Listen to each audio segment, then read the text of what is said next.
वो कर दीजिए, कर क्या दीजिए उससे मतलब नहीं। बात इसकी है कि हम क्या करते हैं। सबसे महत्वपूर्ण चीज़ ये हमारी अपनी भूमिका है सोसाइटी में, और हर व्यक्ति की अपनी अपनी भूमिका है, और उसे अपनी भूमिका का सिर्फ निर्वहन करना है, किसी और के लिए भाषण नहीं देना। मैं आपको भाषण दूं और जब मैं गाड़ी में अपने कुछ खाऊं और रैपर उठा के सड़क पर फेंक दूं तो उस भाषण का कोई मतलब नहीं। तो सबसे पहले उसे हमें अपने जीवन में अपनाना है। और हर व्यक्ति अगर अपना, जैसे मैं बताऊं, एक बुजुर्ग मुझको मिले, उन्होंने बताया कि उन्होंने बच्चे को अपने घर में जो है, जैसे वो जाते थे तो टॉफ़ी लेके जाते, उन्होंने उसे टॉफ़ी दिया, वो टॉफ़ी खोल के और उसको दिया और पर रैपर वहीं फेंक दिया। उसने उठाया और ले जाके डस्टबिन में डाल दिया। इतना संदेश उनके लिए ऐसा था कि वो बाद में जब भी गाड़ी में भी कुछ खाते थे तो गाड़ी में एक छोटा सा डस्टबिन रखते और उसमें उसे डाल लिया करते थे, और जब जो घर पे उतरते थे या कहीं ऐसी जगह पर उतरते थे जहाँ डस्टबिन होता था तो वहाँ पर उसको वो कर दिया करते थे। तो बेसिक चीज़ क्या है कि स्वच्छता जब तक कि हम अपने जीवन में नहीं अपना लेंगे तब तक ये नहीं संभव है कि हम इसको सही कर सकें। अभी मैं गया था इंदौर, आपने सुना होगा कि कई सालों से जो है वो सबसे स्वच्छ शहर है। स्वच्छ शहर क्यों है? देखिए, वो प्रयास, एक सरकारी प्रयास तो अपनी जगह होता है। सबसे बड़ी चीज़ वहाँ पर क्या है, आप कभी भी एक रैपर आप फेंक के देख लो, पीछे से आएगा बंदा और उठा लेगा और ले जाके उसमें डाल देगा और कहेगा कि आप इंदौर के रहने वाले नहीं हो लगता, क्योंकि वो उनके जो है खून में रच बस गया है। और फिर ये अच्छा भी लगने लगता है जब ये कहा जाए कि इंडिया में वहाँ मैं जब गया, वहाँ पर एक 56 दुकानें हैं, वहाँ पर मतलब वो एक तरीके से पर्यटन स्थल माना जाता है। वहाँ जाइएगा आप तो उसको नहीं छोड़ सकते हैं, जाओगे जरूर, वहाँ का कोई गया होगा तो देखा होगा। वहाँ पर क्या चीज़ अच्छी लगी मुझे, वहाँ उन्होंने कागज़ की प्लेट बंद कर दिया है। उन्होंने नेपकिन जो ये है ना, ये सब सबसे गंदी करती है जगहों को। आप देखिए मार्केट में सबसे ज़्यादा नीचे, और इस समय मैं सबसे ज़्यादा देख रहा हूँ जो चाय वाले छोटे छोटे वो कप चले हुए हैं। आप सोचो उसके अंदर भी क्या है, कहने को वो कागज़ का कप है लेकिन अंदर जो है लेमिनेशन है उसका वही। तो वो अब हर बार हर आदमी समझाता है कि साहब बहुत घातक है, लेकिन अभी यहीं चाय वितरित करे तो मैं भी पी लूँगा उसको। तो बेसिक चीज़ जो है ना उसको रोकने की है। वहाँ उन्होंने क्या किया कि हार्ड जो है वो प्लेट रख दिया, प्लेट्स पे जो है सबका कलर अलग अलग कर दिया। तो जो भी जिस भी दुकान पे आप खाइए उससे कोई मतलब नहीं, आगे पीछे बढ़ते हुए कहीं भी डाल दीजिए, वो बाद में अपना सेग्रीगेट कर दें।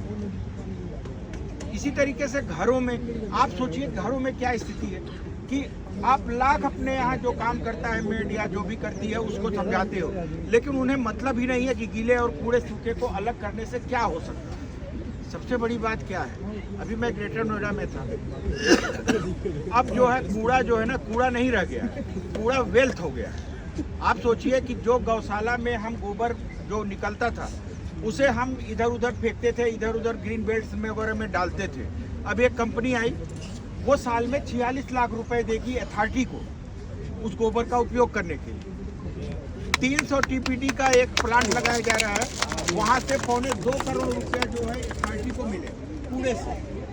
तो अब उस सेग्रीगेशन का मतलब समझ में आता है, जो हरा नीला हम समझाते रहते हैं घूम घूम के कि अगर सूखा कूड़ा अलग और गीला कूड़ा आप अलग रखो, तो जो ले जाके वहाँ संस्थान में उनको मेहनत करनी पड़ती है सेग्रीगेट करने में, तो अगर हर घर उसको करके दे तो इससे अच्छा कुछ नहीं है।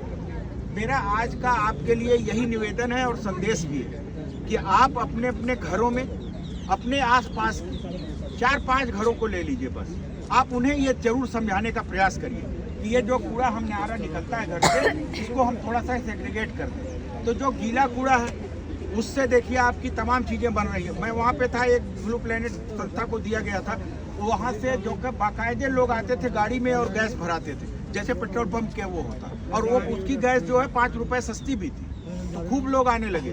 तो इनसे जो गैस बनती है, आप यहाँ पर आपके जैसे हम लोगों ने यहाँ नोएडा पाजगढ़ में जैसे कई प्लांट्स लगाए हैं जहाँ से वो गैस वहाँ के मैरिज होम में या किसी इस तरीके से स्कूल कॉलेज में जहाँ पे खपत है वहाँ पे भेजा जा रहा है।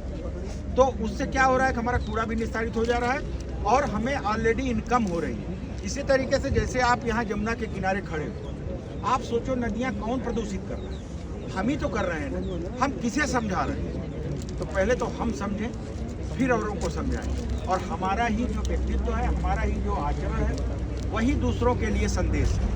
अगर हम अपने आचरण में उसको नहीं अपनाते हैं तो हमें कोई अधिकार नहीं है किसी को ये कहने का कि आप ये मत करो। और अब पढ़ी लिखी जनता है, अगर वो नहीं समझती है तो फिर ये देश का दुर्भाग्य होगा। तो आप युवा हो, देश के कर्णधार हो, आपसे ये उम्मीद की जाती है, इसलिए आपके सामने इतना कुछ कहा जाता है। मेरी शुभकामना है आप लोगों के साथ, मेरी तरफ से बहुत बहुत बधाई है।